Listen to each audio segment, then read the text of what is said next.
سورہ اخلاص کی فضیلت کیا ہے، کتنی مرتبہ پڑھنا چاہیے، اور اس کی فضیلت کے تعلق سے میں آپ کو 12 احادیث مبارکہ سناؤں گا، جس سے آپ کو اس کی اہمیت کا اندازہ ہو جائے گا۔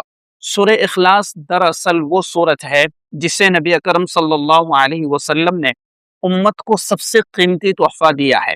اسے سورہ اخلاص اس لیے کہا جاتا ہے کیونکہ یہ اللہ کے لیے اخلاص اور عقیدے کی پختگی سکھاتی ہے۔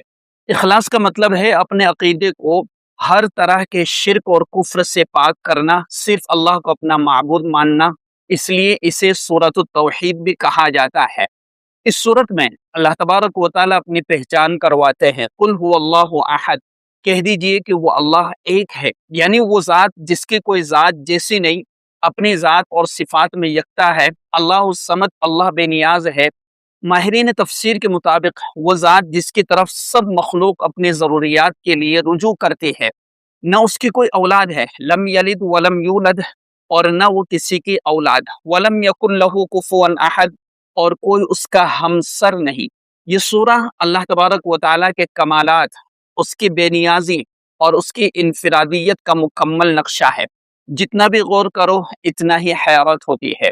سورہ اخلاص کی فضیلت پر سب سے پہلی اور سب سے مشہور حدیث جو صحیح بخاری اور صحیح مسلم میں موجود ہے، حضرت ابو درداء رضی اللہ تعالیٰ عنہ سے روایت ہے کہ نبی اکرم صلی اللہ علیہ وسلم نے ارشاد فرمایا، کیا تم میں سے کوئی اس سے عاجز ہے کہ وہ رات میں 1/3 قرآن پڑھ لے؟ صحابہ نے عرض کیا، یا رسول اللہ، رات میں 1/3 قرآن کیسے پڑھ سکتے ہیں؟ تو آپ نے ارشاد فرمایا، قل هو اللہ احد، بے شک سورہ اخلاص قرآن کریم کے 1/3 کے برابر ہے۔ رات کو صرف اس ایک سورت کو پڑھ کر تم نے گویا پورے قرآن کا 1/3 حصہ پڑھ لیا ہے۔ کیا یہ بہترین سودا نہیں ہے؟ اسی طریقے سے ایک اور حدیث مبارکہ کے اندر یہ روایت ملتی ہے کہ نبی کرم صلی اللہ علیہ وسلم نے فرمایا، جس نے 10 مرتبہ سورہ اخلاص پڑھا اس کے لیے جنت میں ایک محل تعمیر کر دیا جائے گا۔ ذرا تصور کیجئے کہ 10 منٹ کا کام اور بدلے میں جنت میں ایک پورا محل، اللہ تبارک و تعالیٰ سے اچھا سودا کون دے سکتا ہے؟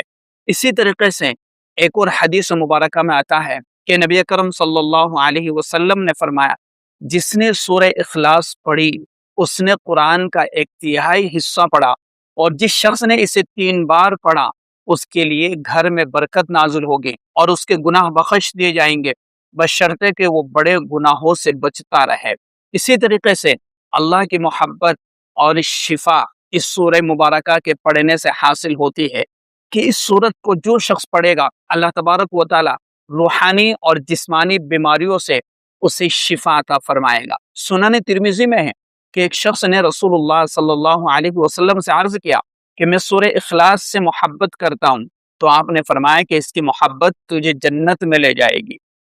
ایک شخص نے کسی کو اس سورت کو پڑھتے ہوئے رات کے وقت سنا کہ وہ بار بار اسی کو دہرا رہا ہے۔ صبح کے وقت آ کر اس نے حضور اکرم صلی اللہ علیہ وسلم سے ذکر کیا، گویا کہ وہ اسے ہلکا ثواب کا کام جانتا تھا۔ تو نبی اکرم صلی اللہ علیہ وسلم نے فرمایا، اس کی قسم جس کے قبضے میں میری جان ہے، یہ سورت 1/3 قرآن کے برابر ہے۔ مسند احمد کی روایت میں ہے کہ حضرت ابو ایوب انصاری رضی اللہ تعالیٰ عنہ نے فرمایا، کیا تم میں سے کسی کو اس کی طاقت ہے کہ وہ ہر رات 3 حصہ قرآن کا پڑھ لیا کرے؟ صحابہ کرام کہنے لگے کہ یہ کس سے ہوگا؟ آپ نے فرمایا، سنو، قل هو اللہ احد 1/3 قرآن کے برابر ہے۔ اتنے میں رسول اللہ صلی اللہ علیہ وسلم بھی تشریف لے آئے۔ آپ نے سن کر فرمایا کہ ابو ایوب سچ کہتے ہیں۔ اسی طرح سنن ترمذی میں رسول اللہ صلی اللہ علیہ وسلم کی روایت ہے کہ صحابہ سے فرمایا، جمع ہو جاؤ، میں تمہیں آج 1/3 قرآن سناؤں گا۔ لوگ جمع ہو کر بیٹھ گئے۔ آپ گھر سے تشریف لائے اور سورہ قل هو اللہ احد تلاوت فرمائی اور پھر گھر تشریف لے گئے۔ اب صحابہ میں باتیں ہونے لگی۔ وعدہ تو حضور اکرم صلی اللہ علیہ وسلم کا یہ تھا کہ 1/3 قرآن سنائیں گے، شاید آسمان سے کوئی وحی آ گئی ہو۔ اتنے میں آپ پھر واپس تشریف لائے اور فرمایا، میں نے تم سے 1/3 قرآن سنانے کا وعدہ کیا تھا، سنو، یہ سورت 1/3 قرآن کے برابر ہے۔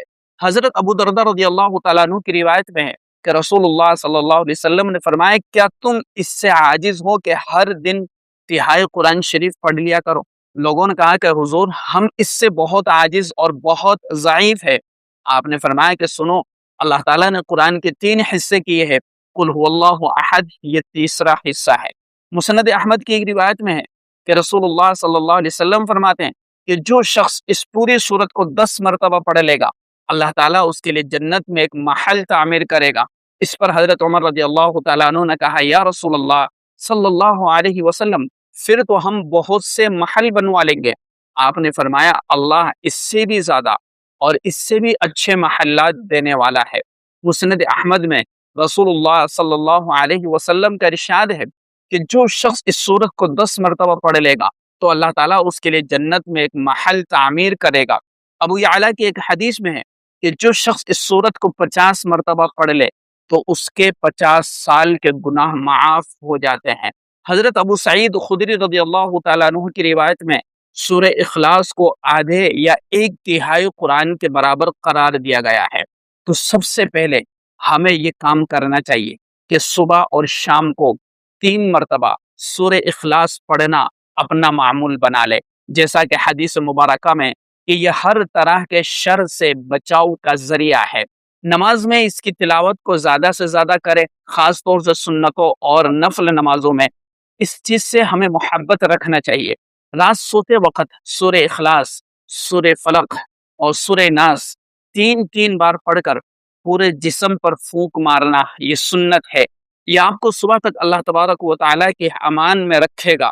10 مرتبہ کا معمول ہمیں بنانا چاہیے کہ کم از کم روزانہ 10 مرتبہ پڑھنے کا عزم کر لے کہ صرف 5 منٹ لگیں گے اور بدلے میں جنت میں ایک محل اللہ تبارک و تعالیٰ تیار کر دے گا۔ جب کوئی مریض ہو تو اس پر 7 مرتبہ پڑھ کر دم کرے، شفا کے لیے بہترین عمل اور وظیفہ ہے۔ یعنی جو شخص اس کو پڑھ کر کے دم کرے گا، اللہ تبارک و تعالیٰ اس کی برکت سے اسے شفا عطا فرما دے گا۔ سورہ اخلاص کے 4 الفاظ میں اللہ تبارک و تعالیٰ نے اپنی پوری پہچان سمیٹ دی ہے۔ قل هو اللہ احد، اس کا مطلب ہے کہ اللہ اپنی ذات اور صفات میں یکتا ہے، اس کا کوئی شریک نہیں اور کوئی اس کے ہم مرتبہ نہیں۔ اللہ الصمد، یہ لفظ بہت وسیع ہے۔ امام راغب اصفہانی رحمۃ اللہ علیہ اللہ الصمد کے صمد اس ذات کو کہتے ہیں جس کے پاس تمام مخلوق اپنی ضروریات لے کر کے جاتی ہے اور وہ ہر قسم کے حاجت کو پورا کرنے والا ہے۔ اور لم یلد ولم یولد ولم یکن لہ کفوا احد، اللہ نہ کسی سے پیدا ہوا، نہ کسی کو پیدا کیا اور نہ اس کا کوئی ہمسر ہے۔ یہ عیسائیوں کے عقیدے تثلیث اور مشرکین کے جھوٹے معبودوں کا براہ راست رد ہے۔ جو شخص اس سورت کو اخلاص کے ساتھ پڑھتا ہے، توحید اس کے دل میں اس قدر گہری بیٹھ جاتی ہے کہ وہ ہر شرک سے بچ جاتا ہے۔ یہ سورہ تمہارا ایک حصار ہے، تمہارے لیے ڈھال ہے، طاقت ہے۔ جب مصیبت آئے تو اسے پکڑ لو، جب بیماری آئے تو اسے پکڑ لو، جب دل پریشان ہو تو اس سورہ مبارکہ کی تلاوت کر لو، اور آج سے اپنی زندگی کا ایک معمول بنائے کہ صبح اور شام 3 مرتبہ سورہ اخلاص اور کم از کم 10 مرتبہ اضافی طور پر ہمیں اس سورہ مبارکہ کو پڑھنا چاہیے۔ اللہ تبارک و تعالیٰ اس کی برکت سے ہماری زندگیوں کو بہترین کر دے گا، خوشحال بنا دے گا، برکتوں سے ہمیں نوازے گا۔ تو اس ویڈیو کو اپنے دوستوں کے ساتھ اور اپنے ملنے جلنے والوں کے ساتھ ضرور شیئر کریں۔ السلام علیکم ورحمۃ اللہ وبرکاتہ۔